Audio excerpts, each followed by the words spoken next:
Good morning and welcome back to another Westies Angling. You're joining me on a foggy, eerie morning today at Wrightington Fisheries. It's been a good while since I've fished at Wrightington, so I've decided to come down here this morning for a few hours and give my new Wafters a try, folks. That's the sole purpose of this video. So we've got the 7x8mm purple pear drop Wafters. These are a really strong pear drop flavoured wafter and they're an absolutely brilliant colour. Purple's very underrated in terms of visibility and it's not something you see a lot of in the UK, but they use it a lot on the continent. They use it in Italy, they use it in Croatia a lot. So I've decided to have a 7x8mm method feeder wafter made in purple. So replacing sweet candy, we've got marzipan in a washed out pink colour. Obviously almonds are superb carp attractor, so I think they'll do great. And we've also got the new pineapple and butyric acid method bees, which are a black and yellow wafter that are designed to be insect imitation. So a lot of you might have seen my zig bees by now, so these are a similar thing but obviously for the method feeder in wafter form, again 7x8mm. So we're going to try all three of these wafters today. I'm going to have two rods out. I've not got set up yet, so I'm going to put the rods together. I'm going to be fishing on bite alarms using my new core and bite alarms and also a new rod pod, which I'll show you in a second. Hopefully at some point this fog clears and you'll be able to see what I'm doing. I've actually forgot my chest strap today, so this is the angle that you're going to get all day. Unfortunately, I always have to forget something. I can't set out in the morning with absolutely everything, can I? It just wouldn't be Westies Angling. Right, let's get into it, folks.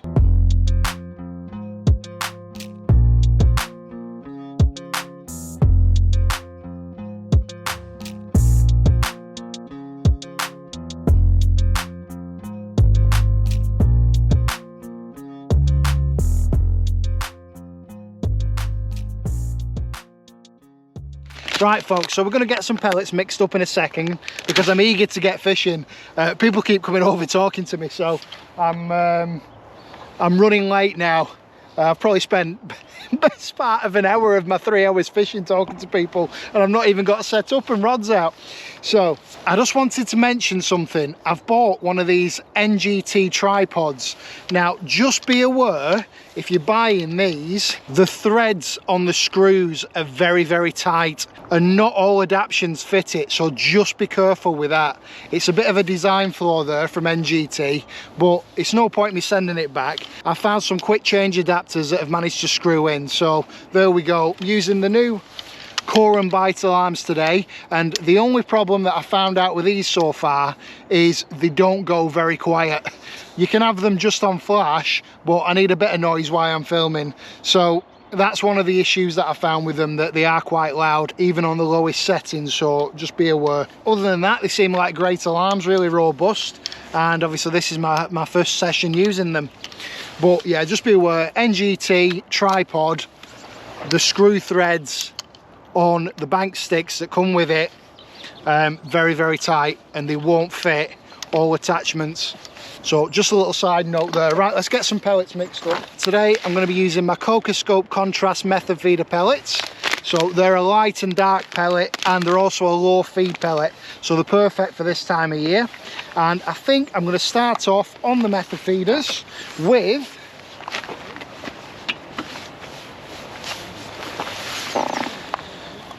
the purple pear drop wafter 7x8mm, and on the other rod I'm going to start off on a pineapple method B. So that's that on. Right, let's get some pellets mixed up so I can actually get fishing. I've had quite a few people ask me how long to soak these pellets for, and at this time of year you're probably looking at, I don't know, 1.5 to 2 minutes, something like that for 2mm. So I'm just going to cover the pellets in water. I've got some leftover Coca Scope glaze, so that'll match these pellets perfectly, just give them a little bit of extra boost. I'm going to be fishing out towards the middle here at Wrightington because there's a little bit of a bowl just out from me, and I'm hoping for my first winter carp of 2025, but it is very, very cold today, so whether I'll get one or not, that's another story. While we're letting the contrast method feeder pellets sit for 5 or 10 minutes just to be absolutely perfect, ready to go out on the method feeder, I'm going to tell you about this week's giveaway. So there's not just going to be one giveaway this week, there's going to be three chances to win, and all you need to do to be in with a chance of winning is make sure you've commented on the video, make sure you're following the channel, and if you've got it, make sure you subscribe to the WestysAngling Instagram or Facebook page.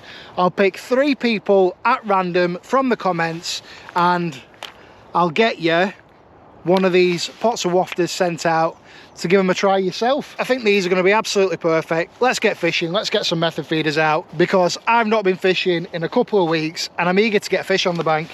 Let's do it. Doing my best with this camera angle. I can't believe I forgot my chest strap. Dear me. Right, so I'm just going to squeeze these pellets on.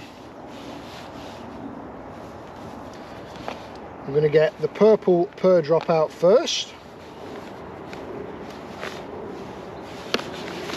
And this is just going to be an underarm chuck towards the middle and the deeper water.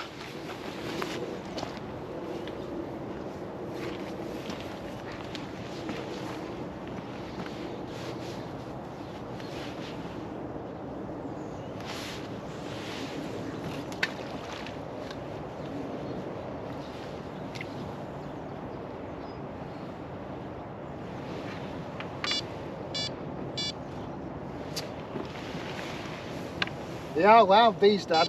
I'm just going to have to put them alarms on silent, folks. There's a good few people on today, so I don't want to be disturbing them with the sound of my alarms, and they are quite loud. They sound loud to me anyway, so just be conscious of that, folks, when you're on the bank. Make sure you turn your alarms down, but I'll just watch my bobbins today.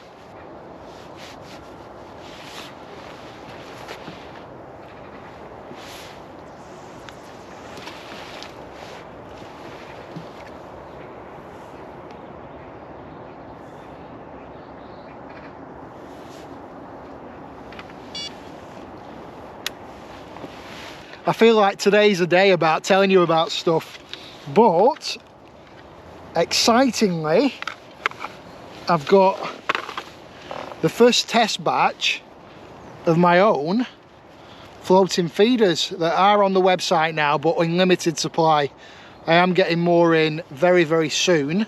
So there we go. Now these aren't solely a floating feeder, and I am going to do a video on them, but they've got a little cap on the top that you can take off, and you can actually fill these with water and use them as a sinking feeder as well as a floating feeder. They've got a cage on the bottom which is designed so that you can stuff a mix of pellets and ground bait in for a slow release. So I'm going to show you that now, if I can, in the margin. So I've got it there. Obviously you've got a stiff boom section of fluorocarbon, and that's just got a little micro swivel there and a little float stop, and then I've got that going to a quick change bead. Obviously, let's get the hook length off there. Got a wafter on at the minute for visibility purposes, and if you can imagine, that's my main line, but I've just tied it onto some 12-pound mono for now. But there we go, that'll be popped up in the water as I'll show you in a second, but you pack it with pellets.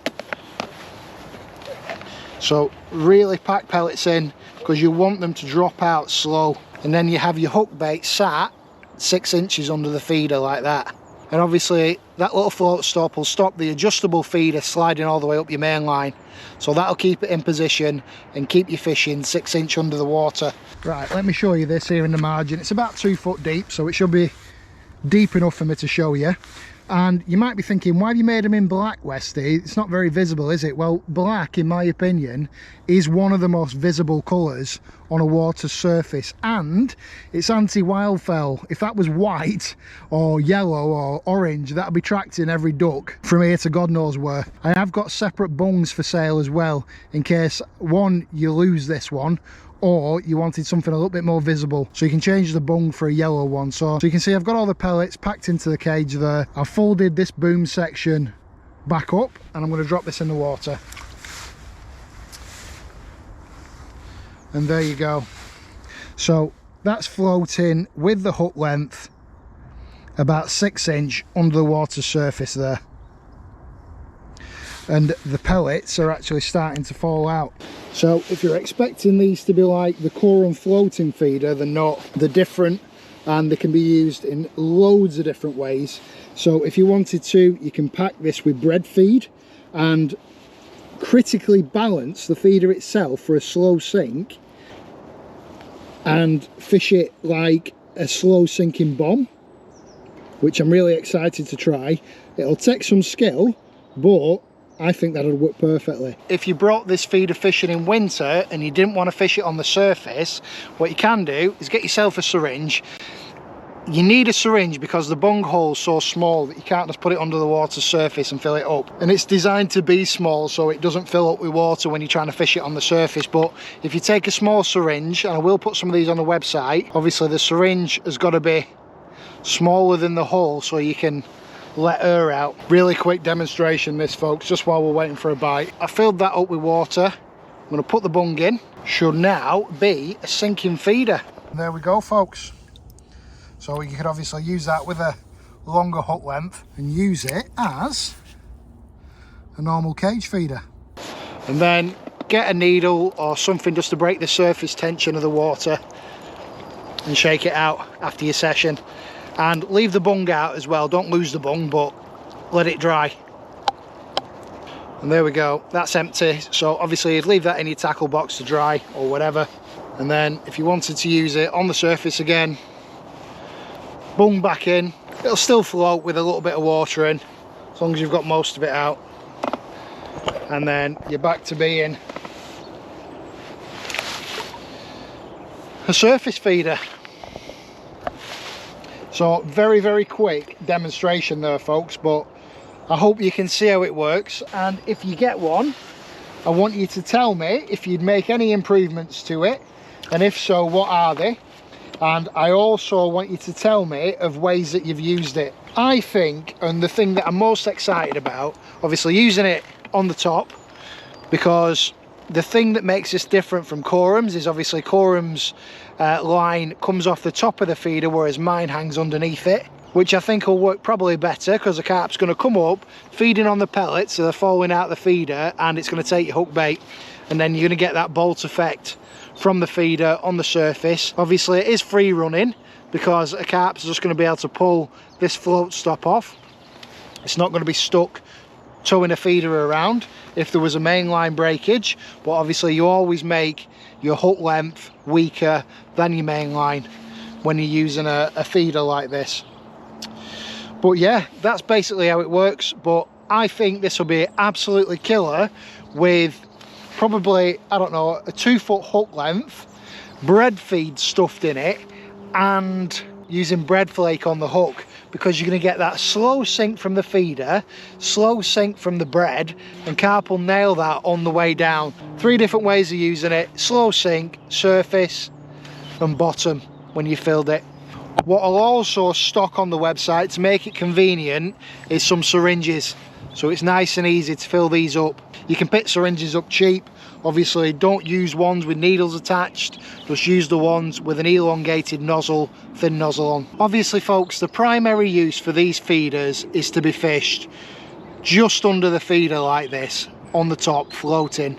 But like I said, the option's there if you wanted to fill this with water. So they're not really for buying if you just wanted to use them as a normal cage feeder, because it's too much hassle. Just get a normal cage. But if you wanted the ability to be modular and adjustable, then these are ideal. But mostly for use either really slow sinking or on the top. So there you go folks, a very, very, very brief look at my adjustable floating feeders. Now obviously I'll do a much more detailed video on them, and we'll try them out in a few different ways. But if you're wanting more information on those, I'll put a link in my description for my website, or you can head over to www.WestysAngling.co.uk if you wanted to have a nosy at the description. There's quite a lot of detail there, and obviously a description on how to set them up and stuff like that. But the possibilities are endless, and like I said, really looking forward to some warmer weather and giving them a go. Ideal for hot days, days like this where it's still calm and the fish are up in the water. And if you can get them actively competing for the pellets that are dropping off the feeder slowly, or the pellet and ground bait mix, actively feed it, get that water clouded up, get them into a bit of a frenzy, and you can have some absolutely killer days. I mean, you've seen how well I've done on the core and floating feeders, and the fish will come right up to those and they'll be attacking that feeder to get the feed out of it. It's amazing to see. But my God, it is cold today, folks. I think it's brew time. Dad, what have you got on your feeder rods? Have you got wafters on? Yeah, I've got pineapple and pink. All right, well, put a marzipan on your... I'm going to get my dad to put a marzipan on his right-hand rod so we're fishing all three at the same time, just so we can test them all out. Right, so I've given my dad the marzipan wafters to have a go with. He's been fishing since first light. I got here a bit later because of the traffic, and then obviously I was talking to a few people for about an hour. So he's been fishing longer than me and he hasn't had anything yet, so doesn't bode well for the session. But like any kind of winter fishing, folks, you've got to be in it to win it. Sometimes you just catch them in the right spot and on the right day, and you can have some nice carp in winter. These have been in about 45 minutes, so I'm going to have a recast. Put my bite alarms up as well because I went talking to my dad.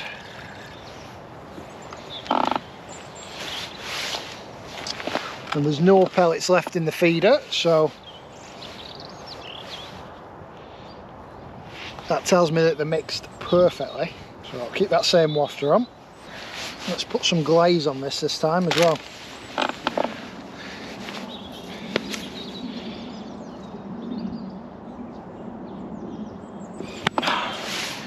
Probably only do me for this session, but glaze.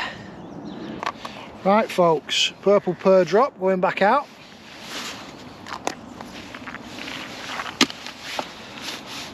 Bit of cocoscope glaze.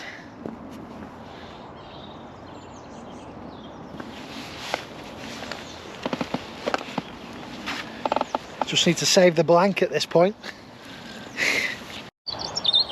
So it's 11:30 and look at this fog. Doesn't look like it's going anywhere today. I can hardly see my dad. He's only fishing next peg. Well, Papa West has saved the blank and it's a cracking skimmer. And he's caught that on a 4x6mm pineapple wafter. I've just gone to a smaller wafter. Is that the one that was targeting? No, that was over here. Just out in the deeper water? Yeah. That is a nice skimmer, that, Dad, for winter. Save the day.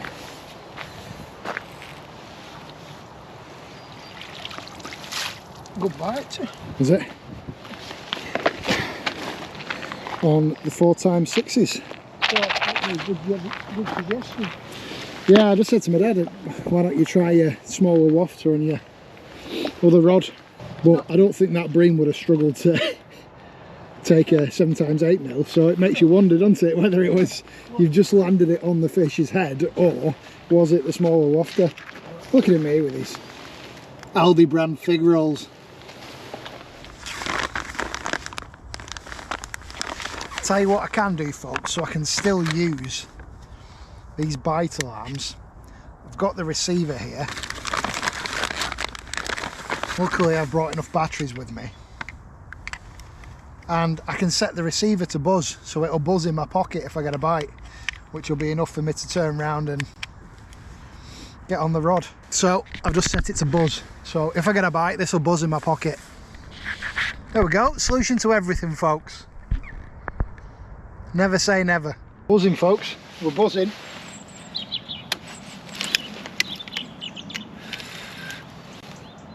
Don't think it's a bream. Might be actually. Decent slab.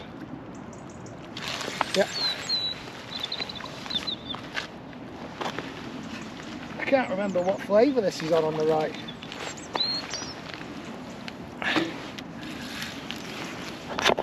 Probably lose the fish here. In the NGT scoop net.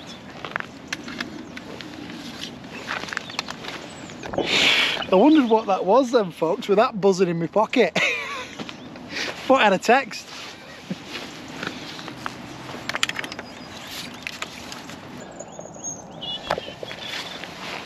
That is a lovely sized bream at Wrightington. On, show you before I take it out of the mouth, the pineapple and N-butyric Method B. Oh, it is like a block of ice, that bream, folks. I think it's bigger than my dad's as well. But yeah, there you go. It's freezing. Right, let's get it back, folks.